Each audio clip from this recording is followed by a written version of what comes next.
खुलुमबाय बे समाव बडोलेण्ड एंखं टेलिभिजननि स्टुडिय'आव आं ज्योति बसुमतारी दिनैनि गाहाय रादाबफोराव दं जुबिन गार्गनि पस्टमर्टम रिपर्टखौ सिंगापुर पुलिसआ भारतनो गथायबाय फासि बाजाराव गिख्रंथाव अर खामनानै सासे सुबुंनि जिउ खहा 3 जखम शेखर ज्योति गस्वामी आरो अमृत प्रभाखौ 14 साननि थाखाय पुलिसनि जिम्मायाव हरबाय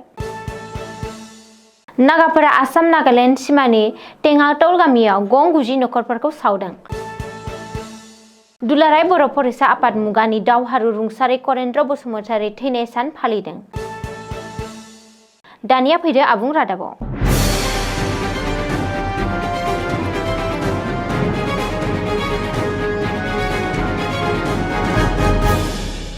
आसामनि हार्टथ्रब मुंदांखा देंखोगिरि जुबिन गार्गनि पस्टमर्टम रिपर्टखौ भारतनो गथायबाय सिंगापुर पुलिसआ जुबिन गार्गनि पस्टमर्टम रिपर्टखौ भारतनो गथायबाय रिपर्ट बायदिब्ला सिंगापुराव थानाय भारतनि हाई कमिसननो जुबिन गार्गनि पस्टमर्टम रिपर्टखौ सिंगापुर पुलिसआ गथायबाय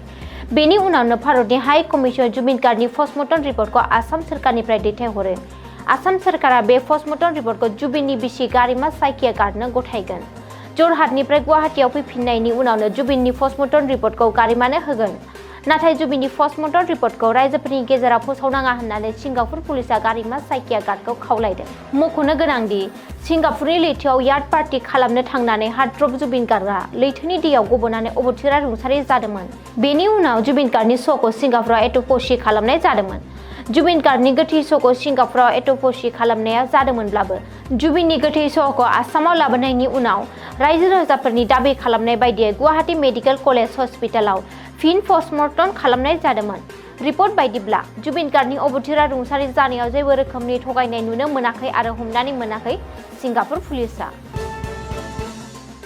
दिनै फुंबिलियाव गुवाहाटी नोगोरमानि फासि बाजाराव गिख्रंथाव अर खामदों मिथिनो हानाय बायदिब्ला गुवाहाटी नोगोरमानि फासि बाजारनि एसएस रडनि साइबार मार्टआव दिनै फुंनि 3 रिंगायाव जादों अर खामनाय जाथाया बे गिख्रंथाव अर खामनाय जाथायाव सासे सुबुङा जिउ गोमानायजों लोगोसे गुबुन 3 सुबुङा जखम जायो बबेखानि अर खामनाय समाव फालांगियारि फसंथाननि सिङाव थाबथानानै थानाय 14 सुबुंखौ रेस्किउ टीमा बोखांनानै गुवाहाटी मेडिकेल कलेज हस्पिटालाव दैथायहरो बबेखानि अर खामनायाव जिउ खहा जानाय सुबुंखौ 32 बोसोर बैसोनि सलमान कुरैशी होननानै सिनायथिनो हानाय जादों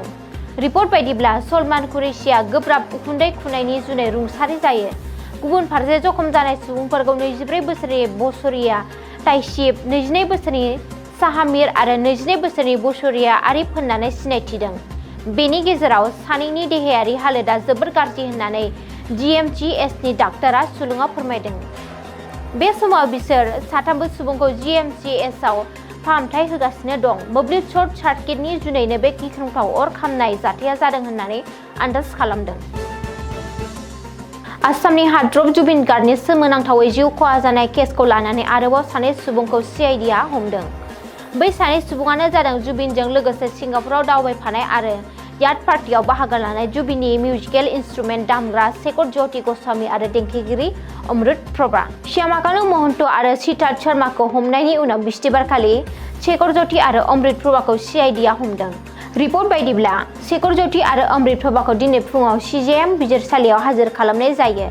जेराव बिजिरसालियाव शेखर ज्योति आरो अमृत प्रभाखौ 14 साननि थाखाय पुलिसनि जिम्मायाव दैथायहरो बिस्तिबारखालि सीआईडीआ जेरा खालामनायनि उनाव जुबिन गार्गनि सोमोनांथावै जिउ गोमानाय जाथायाव मुं सिखारनाय शेखर ज्योति आरो अमृत प्रभाखौ एरेस्ट खालामनाय जायो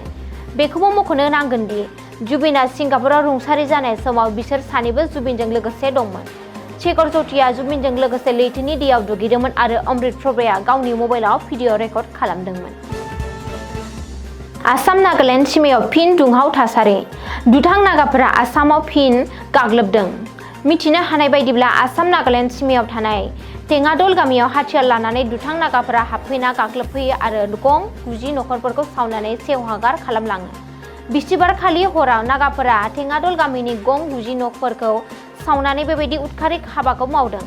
जायनि जुनै गामिनि 100सो नखरफोरा टेङाटल गामिखौ नागारनानै गुबुन रैखाथि गोनां जायगायाव आश्रय लाहैनो गोनां जायो बबेखानि बिस्तिबारखालि हरनि 11:45 रिंगासोआव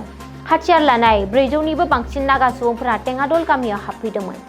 दुथांफोरा गिबियाव गुलि गावलुंनानै रायजोफोरनि गेजेराव समखिनाय थासारि सोमजिहोयो बेनि उनाव फारि फारियै नखरफोरखौ अर लगायनानै होयो जाउनाव जिउ रैखा खालामनो थाखाय थागिरिफ्रा गावनि न' बां आरो लाइ लथरखौ गारनानै साखाथिनि दैमा हाग्रा आरो फोथाराव खारलांनो गोनां जायो होननानै मेगनजों नुनाय गामिनि सासे सुबुङा खौरां बिजोङाव फोरमायदों।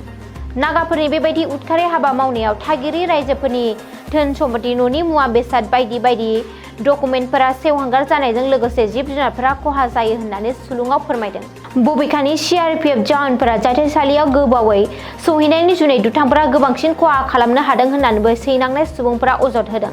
ओरैहाय बे जाथायनि उनाव गलाघाट जिल्लानि बेंगिरि आरो SPF जाथायसालियाव दावबायो आरो खौरां लानाय नायबिजिरहोयो। बेनि उनाव बै ओनसोलाव रैखाथि थाखाय आसामाव पुलिसखौ थिसननाय जायो। दुलाराय बर' फरायसा आफादनि बानजायनायाव दिनै मुगानि दावहारु रुंसारि करेन्द्र बसुमतारी थैनाय सान फालिदों। उदालगुरि जिल्ला दुलाराय बर' फरायसा आफादनि हेफाजाबाव मिरु दुलाराय बर' फरायसा आफादा दिनै सानसेनि हाबाफारिजों मुगानि दावहारु रुंसारि करेन्द्र बसुमतारी थैनाय सान फालिदों। उदालगुरि जिल्लानि रौतायाव थानाय चिल्ड्रेन पार्कआव खुंनाय जादों करेन्द्र बसुमतारीनि थैनाय सान। बे हाबाफारिजों लोब्बा लाखिनानै दुलाराय बर' फरायसा आफादनि फिरफिलाखौ ससे बिरहोयो गागि आफादगिरि दिपेन बर'आ आरो मुगानि दावहारु रुंसारि करेन्द्र बसुमतारीनि मुसुखायाव बिबार बावजेनो बिथांनिनो अनजालि बिसि साबासि बसुमतारीया। दुलाराय बर' फरायसा आफादनि दैदेनगिरिजों लोगोसे गुबुन गुबुन आफादनि दैदेनगिरिफोर, ओनसोलनि मेलेमजिबिफोर आरो फरायसाफोरनि बाहागो लानायाव दिनै मुगानि दावहारु रुंसारि करेन्द्र बसुमतारी थैनाय सान फालिनायखौ गाजा गोमजायै खुंफुंनाय जायो होननानै सुलुङाव फोरमायदों। दिनैनि रादाबा एसेनोसै, गोजोन्थों।